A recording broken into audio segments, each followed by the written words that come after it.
My daughter was waving and smiling at me as the train was pulling away. It had been about 2 months since she last saw my husband, so she must have been excited to visit him. I sent a message to my husband just as my daughter was getting on the train. About 4 hours later, when I got home, my daughter called me. I had told her to call when she arrived, so I thought she was just letting me know she got there. "Hi, Sarah. Did you make it to San Francisco and see your dad?" I asked her, but she replied in a sad voice with something I wasn't expecting. "Mom, can you come and pick me up, please?" "What? What happened?" "I didn't get to see Dad." "What do you mean?" "I don't know, but I haven't heard from him. When I went to his house, a strange woman wouldn't let me in." "What?" "My name is Liddy. I'm married to Robert, and we have an 11-year-old daughter named Sarah. I had Sarah while I was still in college, so I'm 32 now. After Sarah was born, I finished college with help from my parents. Since then, I've been a stay-at-home mom. Because of the unexpected pregnancy and early marriage, people around us were worried and confused, and it was a tough time. Robert told me he always planned to marry me. It was just a matter of time. After I graduated, Robert got a good job at a well-known company. With a decent salary and company housing, we didn't have to struggle financially and lived happily together. We didn't have a honeymoon phase, but our daughter was so beautiful that it didn't matter.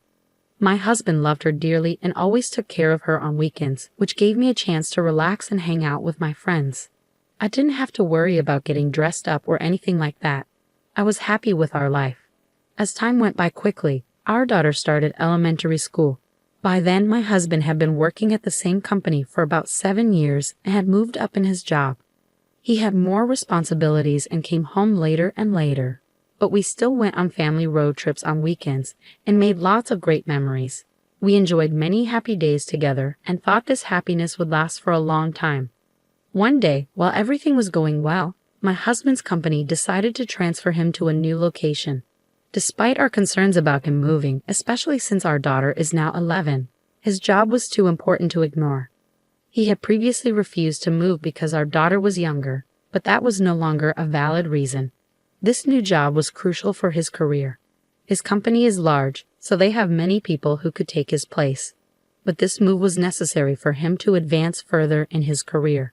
With our daughter going into junior high and high school soon, and with future college expenses to consider, I agreed to the transfer, hoping it would help him in the long run.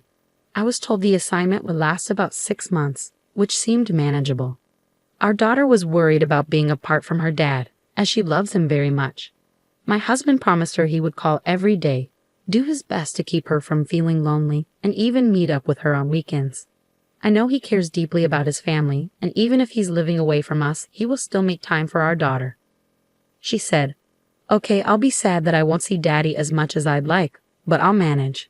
My daughter and I waved goodbye to him with smiles. About 3 days later, my husband called us on a video phone and spent a long time talking with our daughter. He called before she even started to miss him. It was so cute and heartwarming to see them chatting. It felt like my husband and daughter were really close. During the first weekend, he was too busy to visit, but the next week, he managed to come home on Friday. I was really grateful for his effort to spend time with us despite his busy schedule. My daughter was thrilled to have dinner with him after such a long time. However, about 2 months after he started his new job, his behavior changed. He used to call our daughter for a video chat every 3 days, but those calls became less frequent and then stopped altogether. I knew he was busy with work and managing everything on his own, so I didn't want to pressure him too much to stay in touch. I figured once he settled into his new job, he'd have more chances to socialize with his colleagues. Even though I didn't push him to call, his contact with us became rare, and he started coming home less often. I told my daughter that her dad was busy, but I could see she was upset, even if she didn't say it. I knew he was swamped, but I asked him to call her for even just 5 minutes, as she seemed lonely at home. My husband apologized but didn't follow through with the calls. Her birthday was coming up this Saturday, and I hoped he might come home to surprise her. She even said, "Maybe Daddy will come home." But on her birthday, he didn't come or even call to wish her a happy birthday. My daughter was very disappointed. I was so frustrated that I called him several times and left messages. Lately, he hadn't been answering my calls or returning them. After about the 5th call, he finally answered. "What's going on? You've been calling me a lot. What are you doing? What do you mean?" It was Sarah's birthday today. It's Saturday and you didn't come home or even call to wish her a happy birthday. Oh, I'm really sorry about that. Sarah hasn't seen you in a long time. She was looking forward to seeing you for her birthday. Tell her I'm very sorry and that I wish her a happy birthday. No matter what I said, all he did was apologize. I was so angry that I hung up the phone and sent him a message saying, "Please think about your daughter and take better care of her. You may be busy, but I think you're being disrespectful." All he replied with was, "I understand. I'm sorry." Things didn't get any better. Another month passed and summer vacation started for my daughter. Recently, she told me that if her father couldn't come to see her, she would go to see him herself. She had been saying this every day since vacation began, so I decided to let her visit him on her own. She was excited about it and eager to try something new. We live in Los Angeles and my husband is in San Francisco. She could easily get there by train, and I would drive her to the station. I called my husband to arrange for him to pick her up at the other station, and he agreed. On Saturday, I saw her off as she waved to me with a big smile.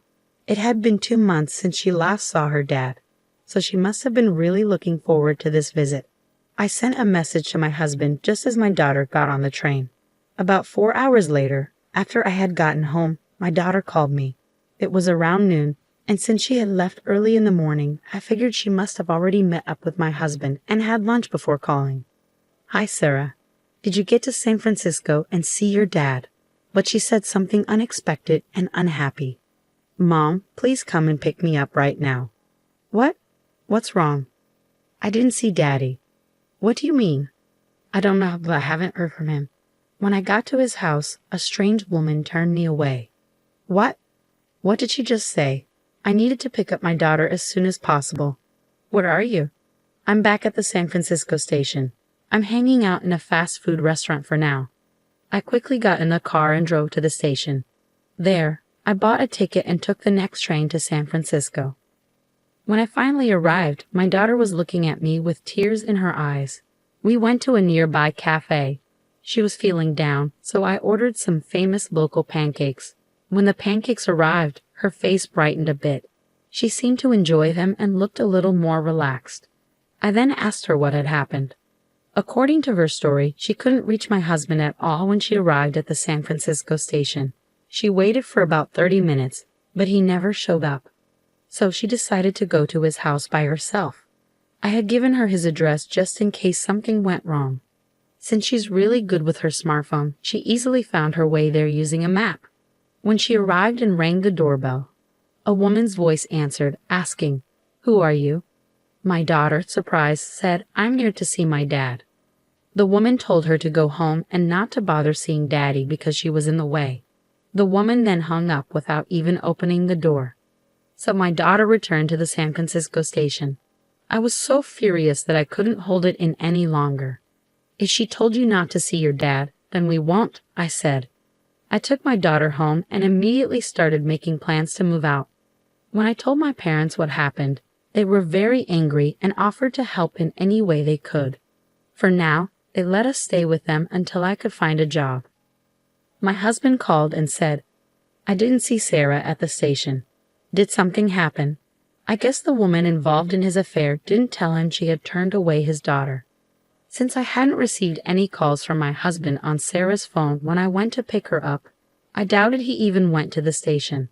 I was stunned and decided to let it go for now. "Sarah got sick on the way there and had to come back," I said. "We just finished at the hospital, and I'm sorry I didn't get a chance to call you." He replied, "I see, I understand." I ended the call, saying I'd reach out if anything else came up. I was furious because it was clear he was just pretending to be concerned. For now, I decided to focus on taking action. I first sent his belongings to his address.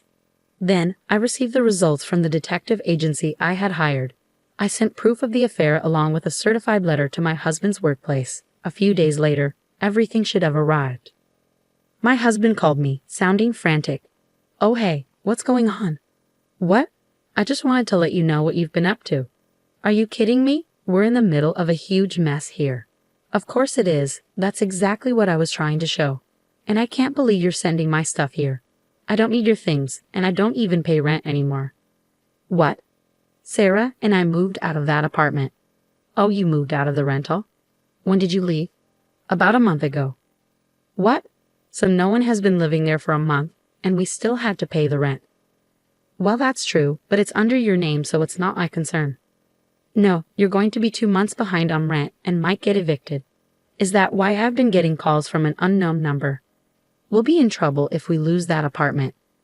Why don't you just stay in San Francisco? You sent a certified letter to the company. I'm in big trouble because they found out about my affair. They're going to call someone from headquarters to replace me and move me back to Los Angeles. If you send all my stuff, it'll be hard for me to go back to Los Angeles, especially since I don't have a home there. I nearly laughed because the plan worked even better than I'd hoped. But I quickly composed myself and said, "You've hurt Sarah and me so much that you'll have to face the consequences. I'm filing for divorce, and I'll be seeking alimony and child support." "Oh no, let's just handle this through the lawyers and get it over with," I said, then hung up the phone. I hired a lawyer, and everything went as planned. The divorce was finalized smoothly, and I secured alimony and child support from my ex-husband.